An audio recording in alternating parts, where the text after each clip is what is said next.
On utilise dele et dela comme des déterminants possessifs en portugais pour montrer que quelque chose appartient soit à un homme, soit à une femme. Donc si tu veux dire en portugais son prénom et que c'est le prénom à un homme, on va utiliser dele, mais attention, la structure va être un tout petit peu différente et peut-être qu'au début, le plus simple c'est de convertir ta phrase en français pour la traduire en portugais. Donc au lieu de dire son prénom, tu vas penser les prénoms à lui et tu traduis ça au nome dele.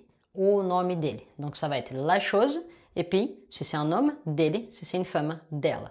O nome dele, son prénom à lui, à un homme, ou o nome dela, si on parle maintenant d'une femme. Donc au début, tu peux utiliser cette petite astuce de convertir ta phrase en français juste pour pouvoir la faire en portugais et au fur et à mesure, tu n'auras plus besoin de penser comme ça. Une autre façon de mémoriser cette structure, c'est juste de penser la chose et à qui ça appartient. Si c'est un homme, c'est dele. Si c'est une femme, c'est dela. Donc si on veut dire sa maison et que ça appartient à un homme, on va dire la chose plus dele dela.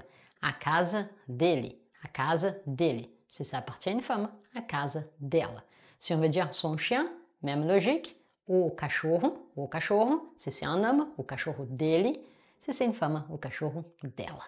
Tranquilo, né?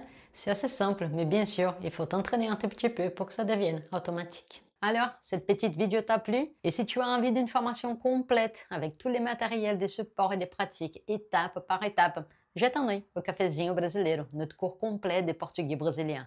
Plus d'informations disponibles avec les liens dans la description de cette vidéo.